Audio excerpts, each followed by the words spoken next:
Hello, thanks for joining us. This is Nationwide. I'm Ruth Aguele. 45 ministers designate have been sworn in by President Bola Tinubu to assume their offices as substantial ministers of the Federal Republic of Nigeria. Kenneth Inanim reports that the president urged them to put Nigeria first and shun all forms of ethnicity and join hands in realizing the renewed hope agenda of the present administration. Congratulating the ministers, President Tinubu reminded them that they were chosen based on their experiences and expertise, reflecting Nigeria's diversity, of which they are expected to bring to bear. He also urged them to use their positions to deliver good governance to Nigerians, while they are expected to exhibit high level of discipline, transparency, and integrity. With the inauguration of ministers today, we are about to accelerate our governing efforts to move forward, realizing our best aspiration for Nigeria. It's all about a great team, and I believe we have them here. It is high honor to be chosen to serve as a minister in the Federal Executive Council of our beloved Republic. With such high honor comes tremendous responsibility. In this moment of abundant promise and peril in equal measure, all of you who have been sworn in have been called to distinguish yourself as your country honors you today by this call to service. You must each work to make yourselves worthy in the eyes of God and all our nation's people, and always in the interest. Meanwhile, the swearing-in, which was in batches of 5 persons, also unveiled the profile of each of the ministers through their brief citations, after which they took the oath of office and allegiance, followed by a handshake with President Bola Tinubu. Kenneth Nanim, NTA News. The new Minister of Information and National Orientation, Mohammed Idris Malagi, has assured Nigerians of timely information to keep them abreast of government's policies at all times. This was when he resumed duties at his office in Abuja. The minister also used the opportunity to meet heads of agencies in the ministry seeking their cooperation. He also told them that he is a reporter reporting for duty on a brand new ministry, assuring that the renewed hope agenda will be given adequate publicity under the ministry. We now join our correspondent live from the radio house here in Abuja, Salihu Gwanara, to tell us more about the minister's assumption to duty.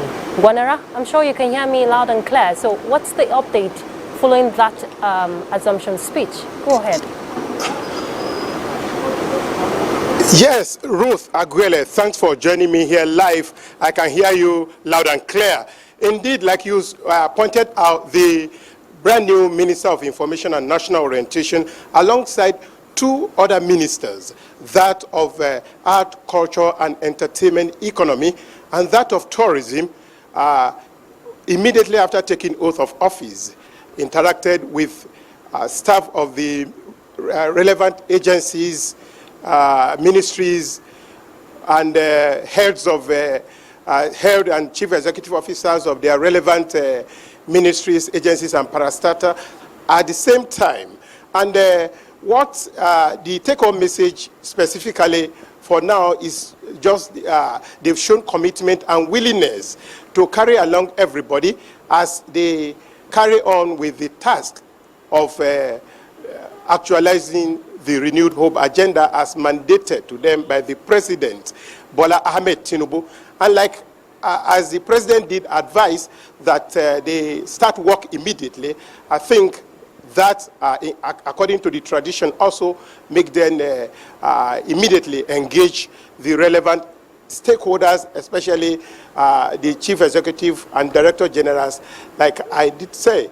And though they said it is not yet time to roll out their policy agenda as far as their ministries are concerned, the Minister of Information and National Orientation promised that he is coming to lead a brand new ministry. Brand new ministry in the sense that he intends to come out with policies that will change the narratives. Changing the narratives in the sense that he said there are so much expectations from Nigerians, and they cannot afford to fail. Nigerians are expecting so much from the current administration, and therefore, being a journalist, like he put it, he said it's like he is a reporter that is coming to report.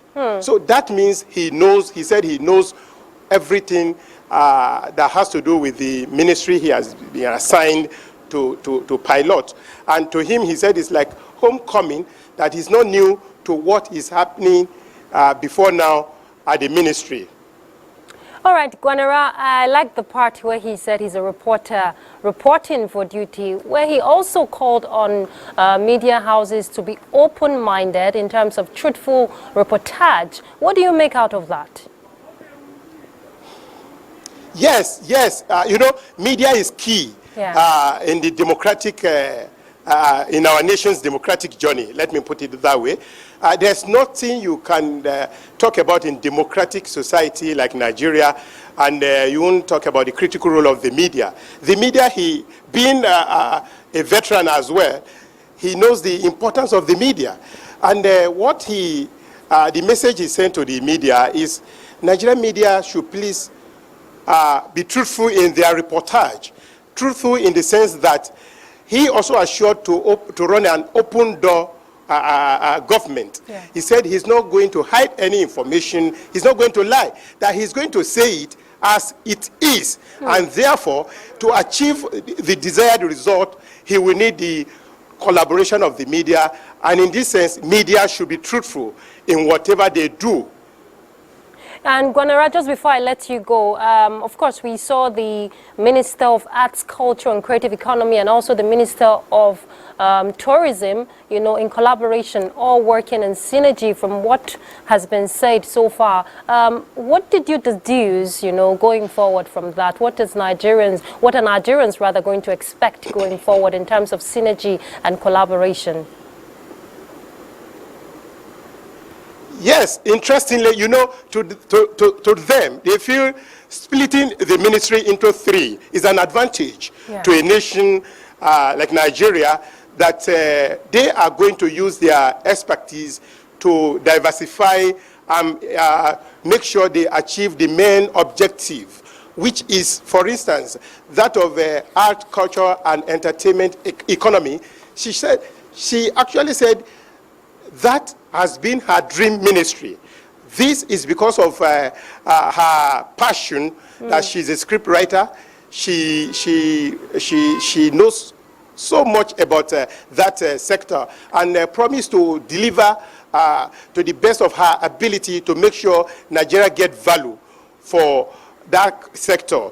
And that of tourism, you know, it will interest you also to know that the Ministry of Tourism is they just put it in place. So the current minister is the pioneer minister of tourism. And is a sector, you know, that I feel Nigeria has the tourism potentials that we can harness to move this country to the next level. All right, thank you so much. And they both promise to collaborate to achieve the desired results. Indeed, working together to achieve the renewed hope agenda. And thank you so much, Salihu Gwanara, for that update. Thank you. And I'm sure we'll get the full package of the report subsequently, right? Thank you. Thank you, Ruth, for joining me. Yes, I'll keep updating you as event unfolds. All right. And staying in the FCT, the new FCT Minister, Nyesom Wike, has rolled out his developmental plans for the Federal Capital Territory. He emphasized the importance of infrastructure development, enhancing service delivery, improving security measures, and promoting sustainable urban planning. The minister also highlighted the need for community participation and collaboration to achieve these goals.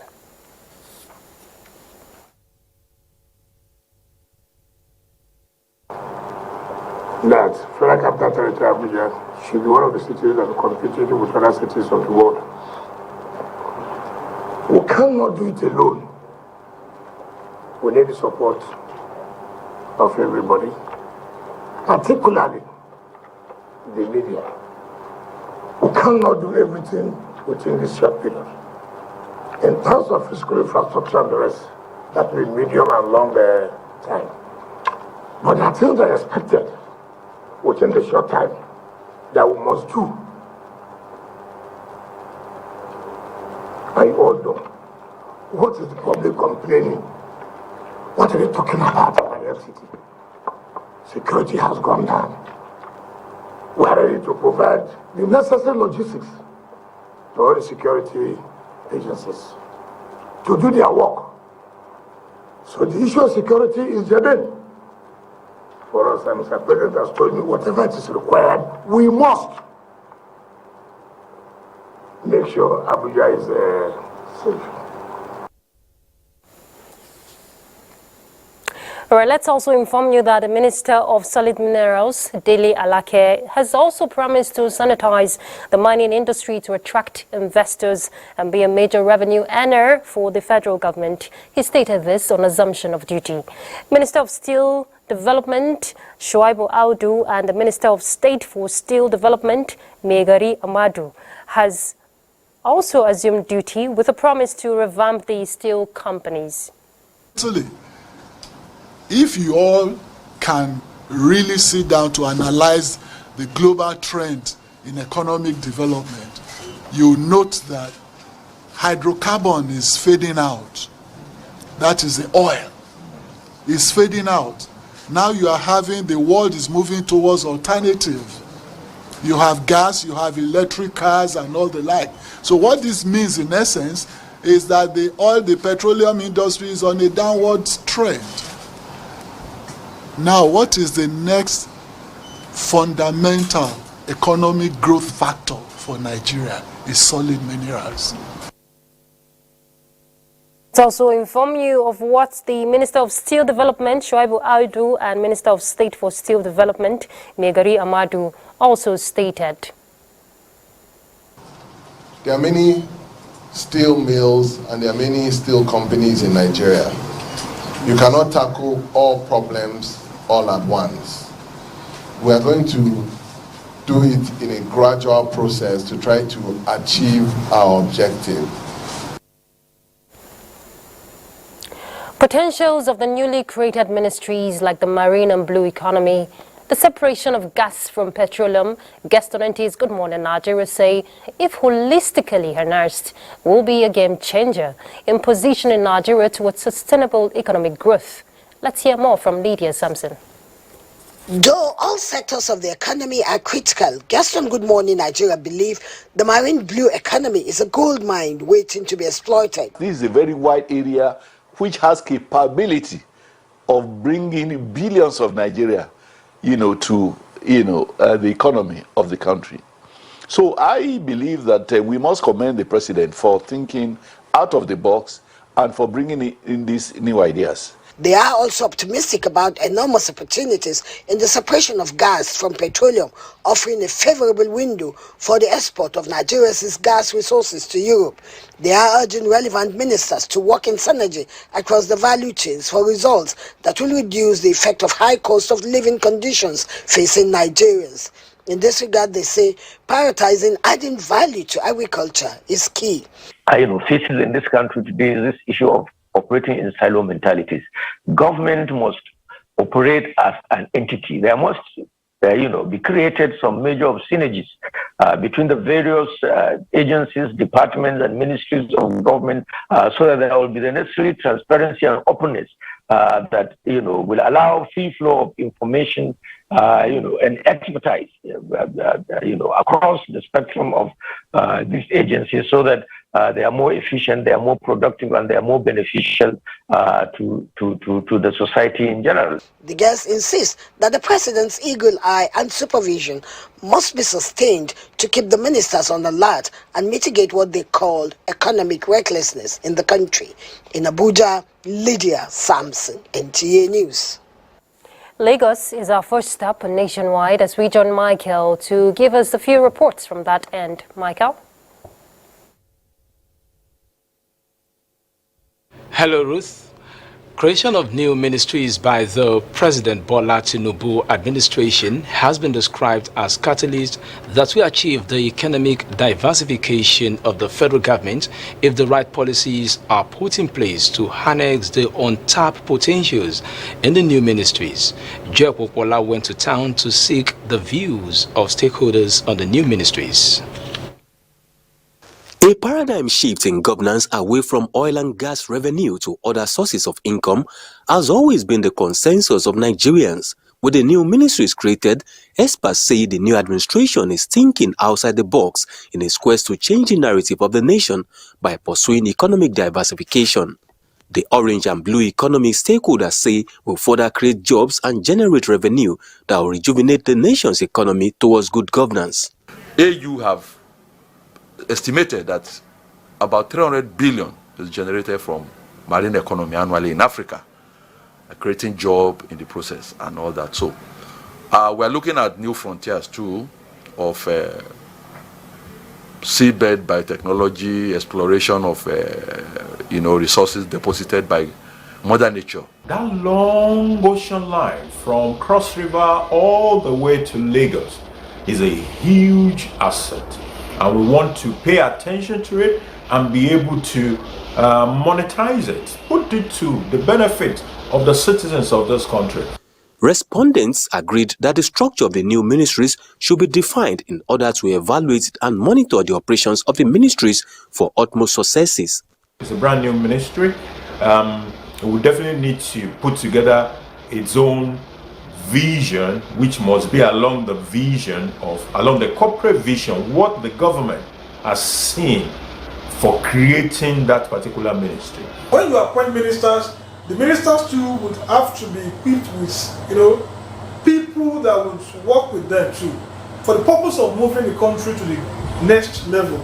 Nigerians are hopeful that with the right policies and the political will of the present government, the gains of democracy will be felt among the citizenry. In Lagos, Joel Ukbola, NTA News. From wealth creation to improving the quality of life, technology no doubt plays an important role in national development, and with advocacy on gender parity getting louder, women are leveling up in joining the global goal of using science and technology to unlocking economic growth. In this report, Hingino John Adams takes a look at the importance of empowering girls in science and technology for national development. From the education sector to the health world, the maritime domain and security structures, technology is the key driver of any innovation. Many nations are leveraging on science and technology to make life easier for their citizens. Nigeria is also treading the path, with many young girls using their scientific and technological prowess to solve problems. One of such is Nkenna Okoro, who developed an automated pump. It helps to stop the spreading of germs, because using normal taps, people just touch them anyhow and little microorganisms from our hands escape to the taps and other people touch it and the germs transfer. But with this our automatic pump, it helps us to water to run without us needing to make any physical contact with anything on the body of the tap. Investing in science and technology, especially by closing the gender gap, stakeholders believe will contribute immensely to national development. Training these young girls at this young age is going to give them a good start and, knowledge on science, technology and engineering, and also going to create room for innovation. We believe that women have great ideas. My youngest daughter, once told me that what she wants to do, she's just going to SS1. She wants to be a lawyer, and she wants to see us using AI to develop, to deliver judgments in courts. With the required attention on science and technology, experts say innovations that will impact various sectors will be achieved. In Lagos, Hingino, John Adams, NTA News. That is it from here. It's back to Ruth in Abuja for the continuation of Nationwide. Thank you, Michael. Nigeria's Vice President Kashim Shettima will today depart Abuja for Johannesburg, South Africa, to represent President Bola Tinubu at the 15th BRICS Summit of Heads of State and Government. In a statement by Director of Information Office of the Vice President Olushola Abiola, Vice President Shettima will be joining other business and political leaders across the world at the summit scheduled for Johannesburg, that's from August 22 to 24, on trade, investments and sustainable development. Having identified social inclusion in digital and innovation space as a key enabler of women empowerment, the Renewed Hope initiative of Nigeria's First Lady Oluremi Tinubu has flagged off a women ICT training empowerment program to equip more women with digital skills. State House correspondent Adeni Itaiwo reports that 35 women drawn from the FCT and its environs are beneficiaries for the pilot scheme organized in collaboration with NITDA. At 33, Blessing Ihalo is still a job seeker. Her several attempts to land a white-collar job yet to succeed. But the narrative is set to change for her and 34 other lucky women who are acquiring requisite skills in ICT, taking advantage of the pilot scheme of the Women ICT Empowerment Training organized by the Renewed Hope initiative of Nigeria's First Lady Oluremi Tinubu in partnership with the National Information Technology Development Agency, NITDA. It's going to help me at least, since I'm going to be trained, and during the process of the training, I'm going to use that knowledge to forge ahead.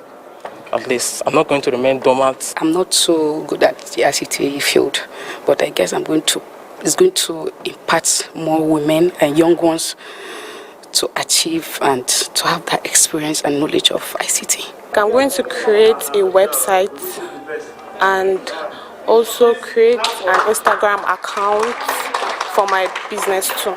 Flagging off the training on behalf of the First Lady, her senior special advisor on policy and strategy, Wahab Alawiye King, says empowerment of women through digital literacy offers beneficiaries a wide range of creative opportunities to thrive as functional members of the society. It is a thing we can use to, rearrange the trajectory to make our nation a better place using women. It is part of the economy empowerment program of the New Hope initiative. Part of the thing that we'll be teaching the women basically has to do with digital marketing, for example, where women who are aspiring to have businesses will be able to market their businesses online without the help of anybody. To further ensure that the seeds of empowerment have rooms to germinate quickly, the training comes with starter packs. At the end of the program, they are going to be given a laptop and a kind of a seed money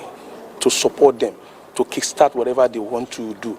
With NITDA's 2030 target of achieving 95% digital literacy in Nigeria, the collaboration that birthed the empowerment training is strategic for the realization of the agency's mandates. Partnering with them gives us an opportunity to reach out to a larger number of people and those whom a demographic that wouldn't have captured if we were doing it alone. The training will go around the country on periodic basis. In Abuja, Adeni Itaiwo, NTA News. The federal government has reiterated its commitment to collaborate with other African countries with a view to continue the sustainable development of Africa's natural resources. The Permanent Secretary, Federal Ministry of Mines and Steel Development, Dr. Mary Ogbe, stated this while briefing the diplomatic community on the upcoming Africa Natural Resource and Energy Investment Summit scheduled for October ending this year. On his part, the Permanent Secretary, Ministry of Foreign Affairs, Ambassador Adamu Ibrahim Lamua, notes that it was high time Africa gave adequate attention to develop its huge natural and energy resources for the benefit of the African continent. Not the, I would say, list, but the least developed of all the continents. So I think this is a challenge that we as experts, as technocrats, that we really have to look inward and say, how can we make use of what God has given us? This is a natural environment, and the value addition that it will have, I think there is no better time than now to embark on this journey. The three-day summit will deliberate on the intricacies of achieving a just transition within the mining and energy domains. And in a related development, Nigeria's mining industry is set to take further steps in attracting local and foreign investors.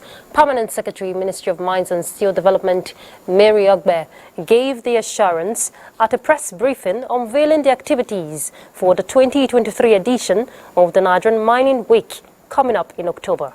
She notes that lack of adequate awareness on the enormous solid minerals potential to the international community and the inability to add value to such minerals local are major challenges that must be addressed for the sector to prosper.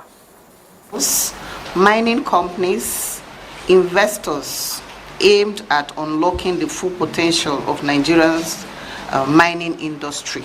With the government commitment to creating a conducive business environment, the event will showcase the diverse investment prospects available in Nigeria.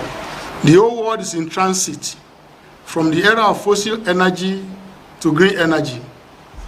And Nigeria being a destination to the huge deposit of minerals needed for this transition, it is imperative for stakeholders to come together to offer ideas to our policy makers on the ways to pragmatically turn our resources into huge economic growth and development by accelerating the process of industrial revolution, taking advantage of the nation's mineral endowments.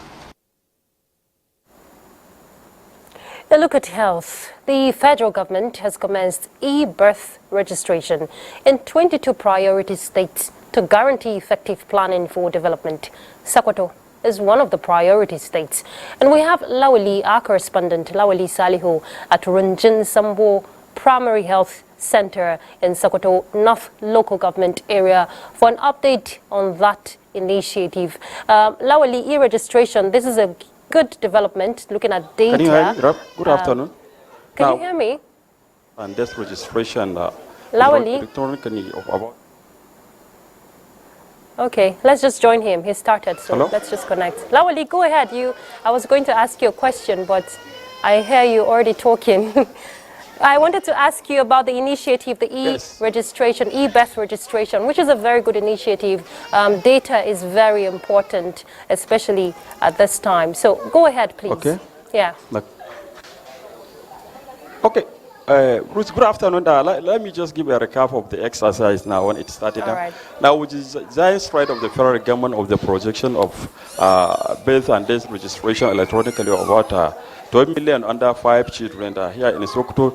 The exercise was flagged up on the 15th of August, and which is expected to end by 31st of September, since it's the 6-period of exercise to be conducted with. And here in Sokoto, I'm in one of the areas where the exercise is going on, which is primary health clinic, Aguele in Sokoto local government area. And with me also is the State Director, National Population Commission here in Sokoto, Malami Marafa Gagi, to shed more lights on the exercise in terms of the benefits and the designated centers for the exercise, as well as the in partnership is there study and possibly the challenges if there are. Now, let me go to the director for him to explain more. Now, Director, now the exercise was flagged up on the 15th of this month, and it has started. As you can see, this is one of the centers where the exercise is going on now.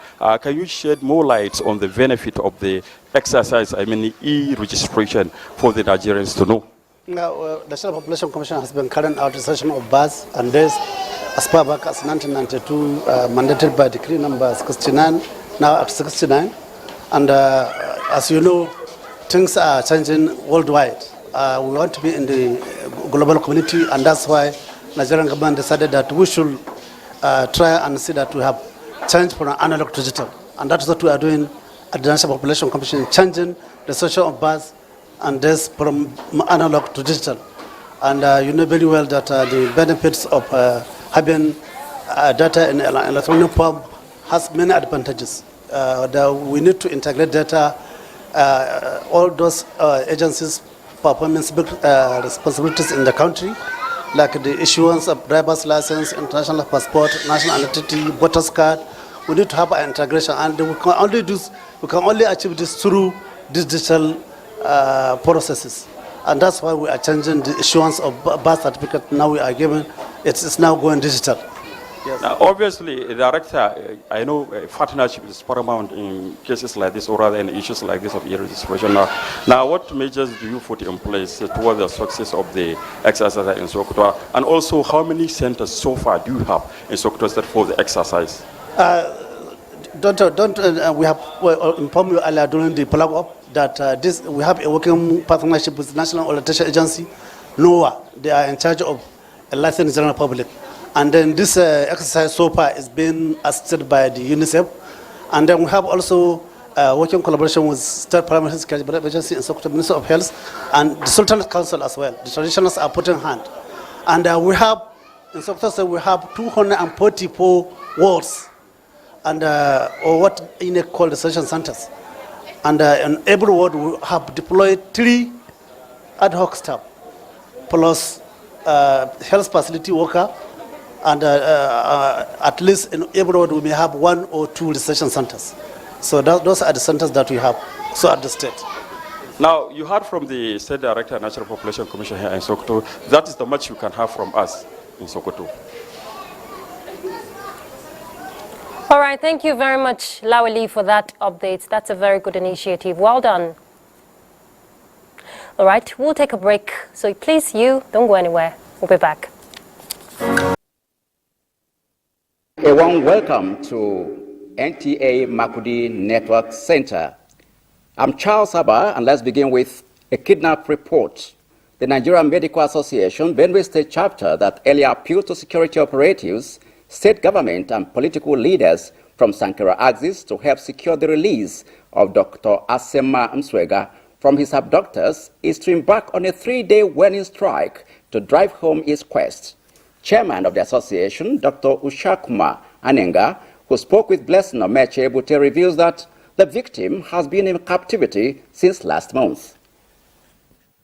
Benue State Chairman of the Nigerian Medical Association, Dr. Ushakuma Anenga, said the victim, Dr. Asema Mswega, was the only medical doctor at the General Hospital Sankara, providing Medicare to the people of the area and its environs.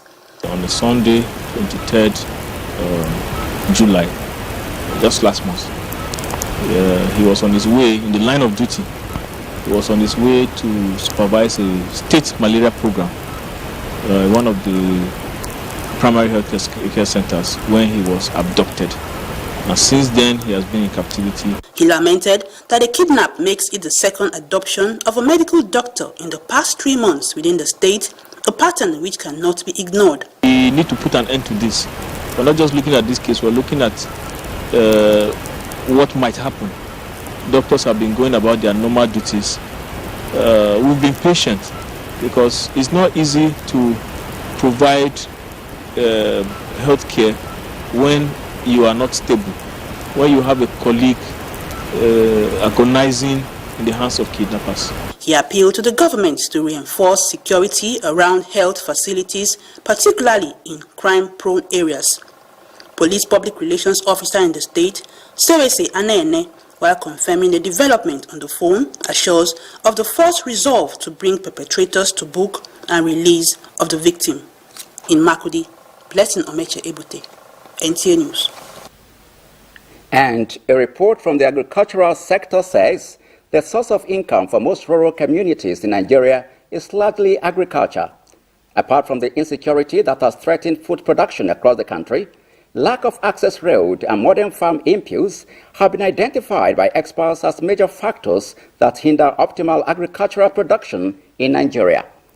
Godwin Alego visited Monkin community in Zing local government area of Taraba State and reports that the people are constrained over their inability to roll out their produce to the market because of lack of motorable roads.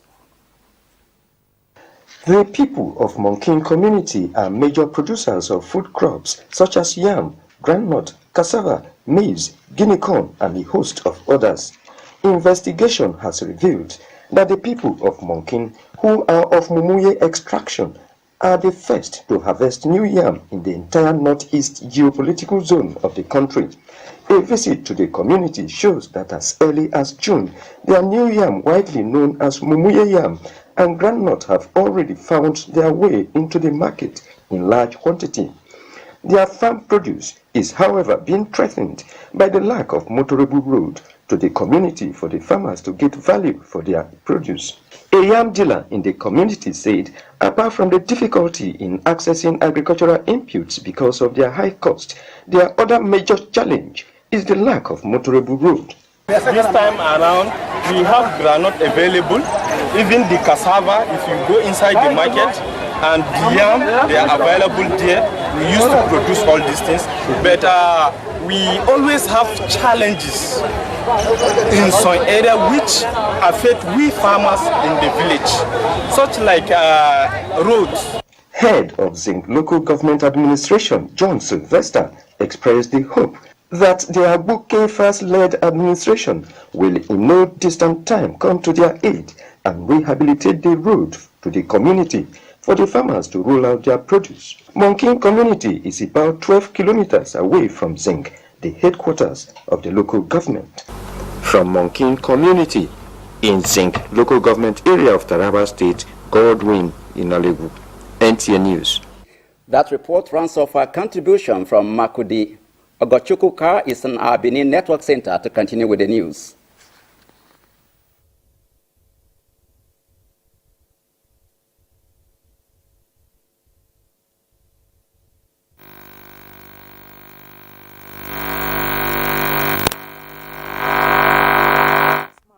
For their sustained collaboration with the state government in ensuring affordable security architecture.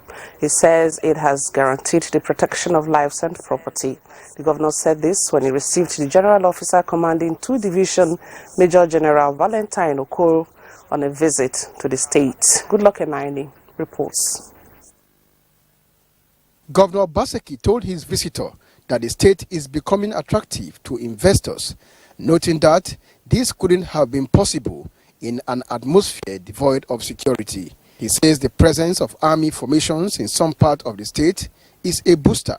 He pledged the commitment of the state government towards supporting the Nigerian army to enable officers perform efficiently. We are just truly, very, very appreciative of what the Nigerian army is doing for us in those states in terms of supporting security efforts. We can go on and on and on and on, but what all of this have come to is to make Edo very safe.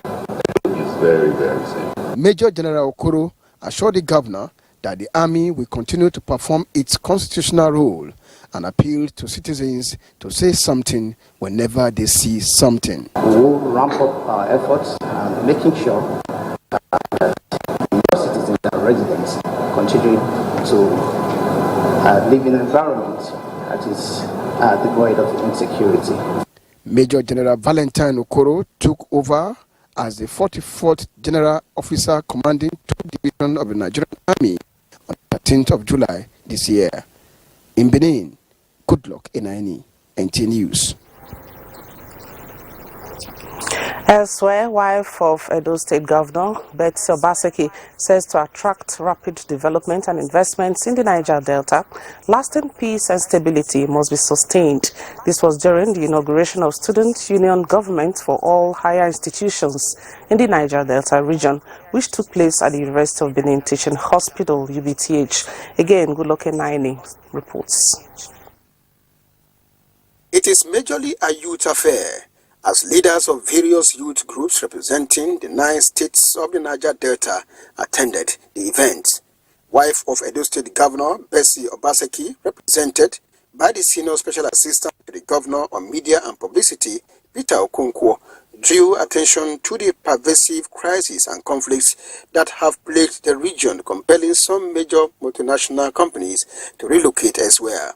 She urged the youth leadership to harness their collective strength for the betterment of students, the region, and the country. This Niger Delta Student Union government was put together to unite all the youth government across Niger Delta. Many of those states says to tell you that you should do everything to ensure that you are united. As unity is the bedrock and key towards progress. The newly inaugurated ship described the visitor and her husband as a role model and promised never to let her down. In Benin, good luck in NTA News. The news will be continuing from Ibadan Network Center with Charity Agu, but that will be after this break. Stay tuned.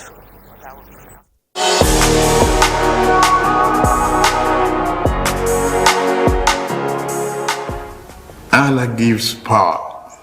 He endowed people with knowledge and capacity to think for our people. We must not fail, and we will not fail. Your children will get more rewards than what you have, because they have a future in this country now. Yes.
NTA Television College JAWS is calling on candidates who obtained a minimum score of 100 in the 2023-2024 JAMB Unified Tertiary Matriculation Examination UTME and are interested in our 2-year National Innovation Diploma NID program to select the college as their first choice institution. Such candidates must have a minimum of 5 O-level credits in relevant subjects, and they are expected to apply for any of the following courses: film and television production, broadcast journalism, and television engineering technology. We also call on UTME candidates who obtained a minimum score of 180 to select NTA Television College as their first choice and apply for our Bachelor of Science degree program in Mass Communication. These candidates must have a minimum of 5 O-level credits in relevant art subjects, including English language and mathematics. Direct entry candidates are also required to select the institution as their first choice before they can gain admission into the college. For more inquiries, please visit NTA Television College near Old Government House, Rayfield, JAWS, or call any of the following numbers: 0806-980-9807 and 0803-079-5335. You can also visit our website at ntatvc.edu.ng. Registrar, Announcer.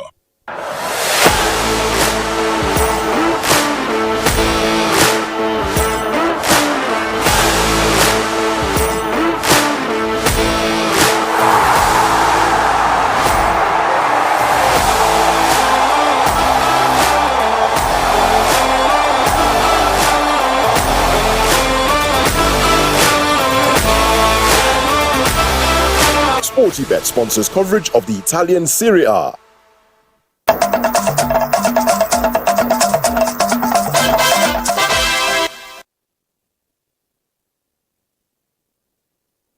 Welcome to Ibadan. With the mandate to advance science laboratory technology profession in Nigeria, Nigerian Institute of Science Laboratory Technology has inaugurated its redesigned, reconstructed, and re-equipped laboratory in Ibadan. Correspondent Ayomiku Ajibola reports that the Permanent Secretary, Federal Ministry of Science, Technology and Innovation, performed the inauguration. This modern level multipurpose science laboratory, MPSL2, is expected to accommodate muscular, biotechnology laboratory and chemistry facilities for food, soil, water, air, and oil and gas testing. The laboratory is also expected to support modern training that will enhance the capacity of laboratory equipment holders, technologists, and scientists to perform their duties effectively. The heads of science laboratory technology institutions should make use of this facility, vis-a-vis in the area of their research. The quality of results that will be coming from this result, by the reason of the equipments available and the chartered colleagues that will be manning the place, you can be sure Nigeria will be blessed for it. Permanent Secretary, Federal Ministry of Science, Technology and Innovation, James Sule, who was represented, said the institute is on the mission to sustain science and technology delivery through efficient, productive, and ethical science laboratory practice. You can be rest assured that this research institution will bring impactable outcomes for programs in this country, and it will affect most of the sectors. The laboratory professional bodies in Nigeria is determined to fight against laboratory quackery and promote professionalism in the country, with the objective of accelerating the inspiration of science laboratory technology to Nigerians in Ibadan. Ayomiku Ajibola, NTA News. Meanwhile, to strengthen security network across the 16 local government areas of Kwara State, Governor Abdurrahman Ak has inaugurated 32 patrol vans and 160 motorcycles, handing over the vehicles to the chairman. The governor urged them to make judicious use of the vehicles for a better result. Abdul Hafiz Alaya's report is here presented. Tagged Local Government Initiative. Each of the 16 local government areas is getting 2 patrol vehicles and 10 motorcycles to boost security at the grassroots. Kwara State government is conscious of the importance of security in fostering development, and Governor Abdurrahman Abdurazak-led administration is committed to providing the needed logistics to make the state safe. He advocated for synergy among stakeholders at the grassroots to make the security initiatives work. Chairman, to work closely with all the stakeholders, the traditional rulers within the constituencies, and make sure they have serious engagement with the security agencies. The security agencies alone can't do it. They need our support in making sure our communities are safe. The Speaker of the State House of Assembly and Algon Chairman, in their separate remarks, lauded the governor's investments in all sectors of the economy while assuring judicious use of the vehicles. This is first of its kind. Our vigilantes and the security network in respective local government will be greatly improved. 3 vehicles were also presented to Kwara State Road Traffic Management Authority, Kwatma, to ease their operation. And that's our contribution from Ibadan. It's back to you, to Ruth in Abuja studios. Thank you very much, Charity. Akure, and many of the major towns and villages in Ondo State persistently in recent past have experienced heavy rains, resulting in flooding in major communities and even streets. Going by predictions of NIMET, the floods, which appeared perennial, particularly in Akure metropolis, have left some residents homeless, while others continue to count their losses. Before we join our correspondent live, Toyin Batire, we'll bring you this background report on experiences of some of the residents. Meteorological agency NIMET early this year predicted heavy rainfall accompanied by flood in some parts of the country, including Ondo State, specifically Akure and its environs. And without an iota of doubt, Akure and its environs are having their own share of the prediction. With the persistent downpour, residents of Akure day in, day out continue to groan on the damage caused by the flood. It spoiled my fish pond, and 2,000 on fish on it. Spoiled the blocks, and the 2,000 of my fish went away like that. In this area, we have done a lot of fillings, over 510 tires of laterites in those at the back of those places, but simply because the discharge point is narrow.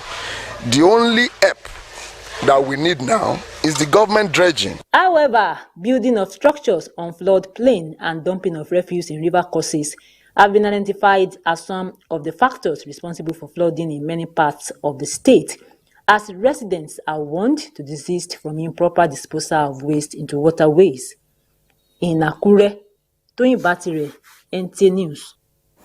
All right, let's join Toyin live from Akure. She wants to give us a current situation report in Akure.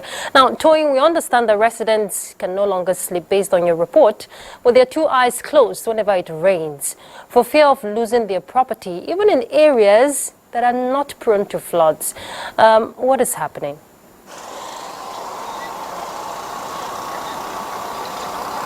Toyin. Thank you very much, studio. That's exactly the situation of things in Ondo State, particularly in Akure.